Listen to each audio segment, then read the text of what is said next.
I used to be so addicted to video games to the point where I would play from the morning till like 10 p.m. at night. And if I didn't get to do that, I would play from like, I don't know, by the time I got off of school till like 3 to 5 a.m. Now, actually thinking about it, that's an exaggeration, but on summer days, or, I would spend most days where I couldn't wait to go home and to play video games. And my main video games were League of Legends, whatever it was at that time, shooters, CSGO. I was just a complete immersed kid in online video games, the quick hitters, the quick dopamine. And at that time, to make it worse, because of that, my social abilities were stunted. I was in a different world. I lived in a completely different world because I didn't know the social cues, the trends outside of it, because I wasn't keeping up with them. I wasn't talking to actual people. I was interacting with people on the internet. And you know how that can be. Like if you were an internet kid, you know how that can be sometimes. I'm glad I didn't grow up to be like a 4chan basement loser. But what I'm here to say is that I've struggled with that so long, and I went on this self-improvement journey. Like, it's like when people say self-improvement, right? They call it a season. They imply it as a season. But no, self-improvement is literally how you live your life on a daily basis. Like, you can change anytime, but once you make the positive changes, it is up for you to upkeep and maintain what you have.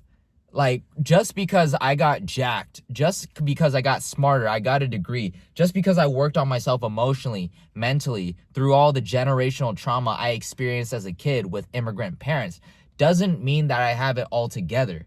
Just because I helped, I didn't beat my addiction, I helped curb my addiction, lessen it over and over. I guess you could say I beat it, because every time I play now, I feel guilty. I don't think that's a good thing, though.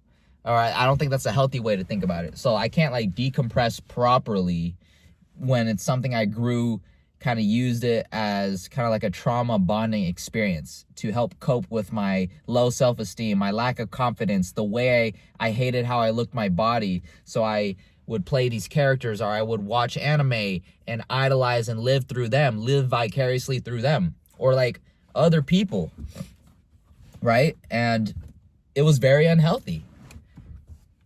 And nowadays, I'm cool. I'm proud of the person that I became. I've worked on myself through thick and thin, blood, sweat, and tears, literally, contemplating, why am I such a loser in this life? And then I decided to work on some things. I couldn't even talk to girls. I was wondering why girls wouldn't like me. Then I realized I need to work on myself. Let go of that. Stop creating the wrong goals. And that's when I realized I knew it all along. I just wish I had role models to steer me in the right direction. And I had to figure that out through the internet and through lived experience. Internet implying YouTube videos would pop up here and there. Red pill culture, I would go into the wrong direction. I would have people who would uplift me spiritually, and I would head in the right direction. And I would watch a couple more YouTube videos. Steph is cold.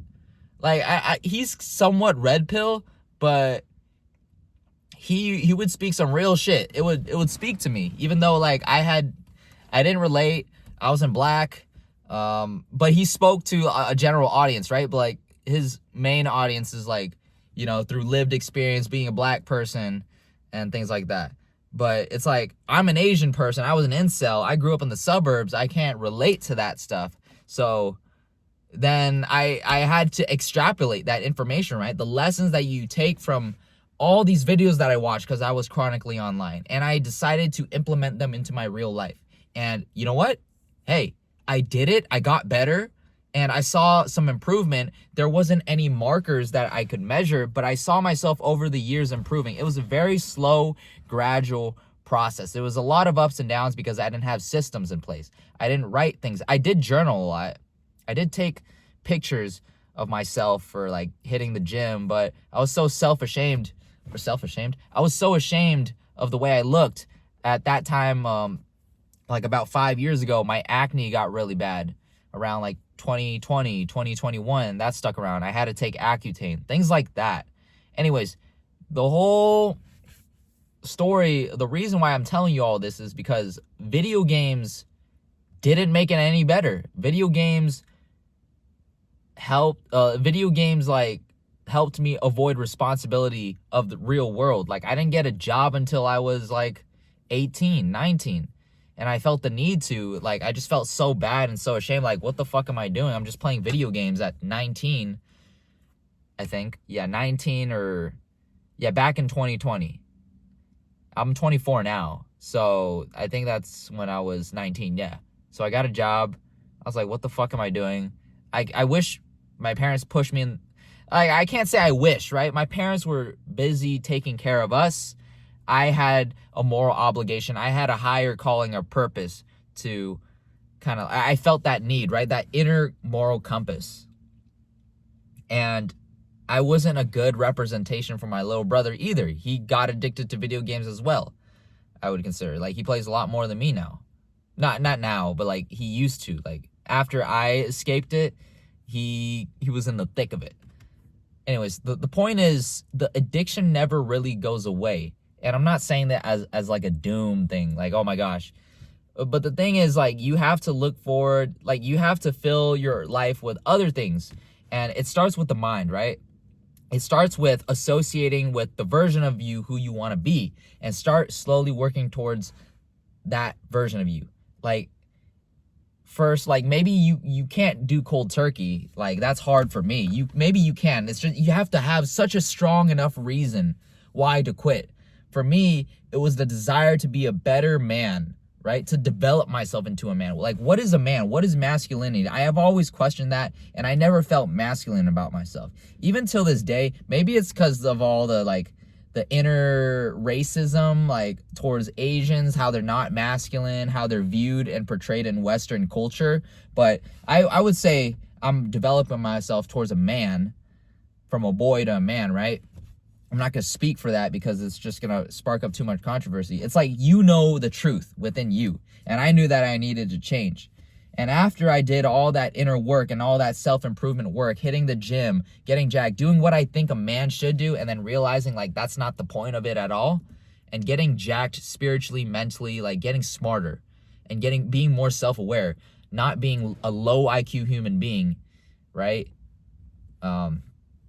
So it all starts, like, you don't truly conquer it. You don't conquer addiction. You just learn to set your best foot forward every single day, because life is a marathon. Every single day. Like, you're on a hot streak for like 1 or 2 months, it doesn't fucking matter, because if you decide to indulge one day, it could all fall apart within the next 1 or 2 weeks. And I've had that happen before. I've had that recently happen. And matter of fact, I played video games today to decompress, and I felt the urge to play more, because it's not like, when you grow up with video game addiction, it's not, oh, I'll play one game. It's, oh, let's play another game. Let's play another game. Oh, the desire and this endless, bottomless void never goes away. So that's why I always, like, it's not that I'm afraid. It's like, I have to play the right video games that will bore me enough to get me out of it, or I have to play with other people so it doesn't make it seem like I'm like some addicted dude. So I have to pull away from that. Like, obviously some social insecurities, a little bit of insecurity, but also like personal accountability. Like, let me play the games that won't put me in the position like League of Legends to like make me spiral again. And that is the strategy that I'm still using till this day. But also learning, I'm sorry if I'm speaking so much, like, no pause. But, like, this is something, like, that's my own life that I'm passionate about. I want to help other people with, if people are going through video game addiction. But it's like, that's the cycle, right? You have to avoid that. You have to be self-aware of where this is going to lead. Obviously, it's going to require a lot of friction and willpower at times to not want to play it. But you have to constantly be thinking and aligning yourself with the person who doesn't do these things, or at least learns how to handle these things if you don't want to completely drop video games out of your life, like how I'm doing it. I'm trying to figure it out till this day.